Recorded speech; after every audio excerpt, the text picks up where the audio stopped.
दिल्लीमध्ये भाजपनं लाडक्या बहिणीला संधी दिली, पण इकडे महाराष्ट्रातल्या लाखो लाडक्या बहिणी आता लाडक्या राहिल्या नाहीत। त्याचं कारण आहे निकषात बसल्या आणि वगळल्या गेल्या। विधानसभा निवडणुकीच्या आधी गाजलेली लाडकी बहीण योजना सरकारी तिजोरीसाठी आता तोट्याची ठरू लागली आहे आणि कालपर्यंत अतिशय लाडकी असणारी ही बहीण आता मात्र तितकीशी लाडकी राहिलेली नाहीये। त्यांची संख्या आता कमी कमी होत चालली आहे। या योजनेचा सुरुवातीला सरसकट लाभ दिला गेला, त्यातून मतं मिळवली गेली, आता मतं मिळाली आहेत, मग मात्र चाळणी सुरू झाली। आता या चाळणीमधून अनेकांना बाजूला केलं जातंय। हा आकडा किती आहे माहिती आहे? 9 लाख।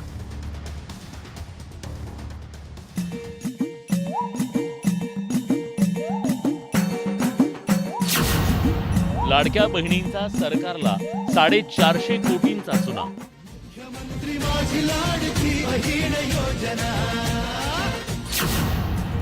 राज्य सरकारची लाडकी बहीण पोर्टलवर कबुली।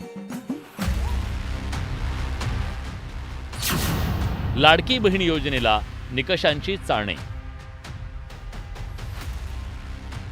लाडक्या बहिणींमुळे राज्य सरकारला तब्बल 450 कोटींचा फटका बसल्याचं आम्ही नाही तर खुद्द राज्य सरकारनं आपल्या पोर्टलवर म्हटलंय।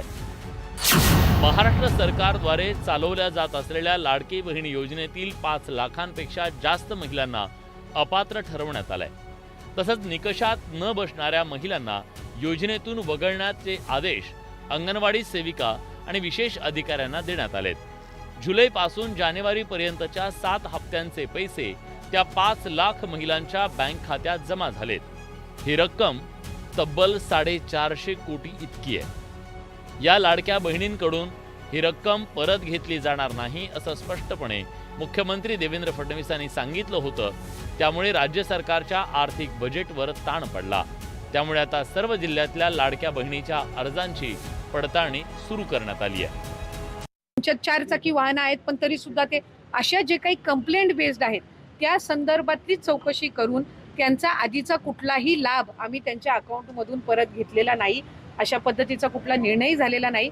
फक्त क्रॉस व्हेरिफिकेशन मध्ये जे पात्र ठरत नाहीयेत त्यांना त्या महिन्यापासूनचा लाभ हा बंद करण्याच्या दृष्टिकोनातून आम्ही त्या ठिकाणी ही पावलं उचललेली आहेत।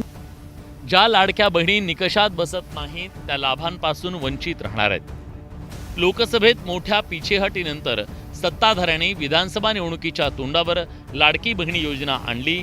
या योजनेत सुरुवातीला सरसकट अर्ज करणाऱ्या महिलांना लाभ देण्यात आला, पण आता निकषात न बसणाऱ्या लाडक्या बहिणींकडे सरकारनं मोर्चा वळवलाय। या महिलांना योजनेतून वगळायला सुरुवात करण्यात आली आहे। ज्या महिलांच्या घरी 4 चाकी वाहन आहे, ज्या महिलांनी इतर सरकारी योजनांचा लाभ घेतलाय, ज्यांच्या कुटुंबाचं उत्पन्न 2.5 लाखाहून अधिक आहे, त्यांना या योजनेतून वगळण्यात येणार आहे। तसंच सरकारी नोकरीत असणाऱ्या महिलांना वगळण्यात येणार आहे। सोबतच लाभार्थी महिलांचं उत्पन्न तपासण्यासाठी राज्य सरकारकडून आयकर विभागाची मदत घेतली जाणार आहे। लाडक्या बहिणींना दरवर्षी जूनमध्ये बँकेत KYC करून हयातीचा दाखला जोडावा लागणार आहे। काही महिला भगिनींच्या 4 व्हीलर आहेत, काही महिला भगिनींनी रिटर्न्स भरताना स्वतःचं इन्कम 2.5 लाख रुपयापेक्षा जास्त दाखवलेलं आहे। अशा महिला भगिनींचं त्याच्यातनं नाव कमी होतंय आणि म्हणून काही सरसकट ही योजना बंद होणार नाही।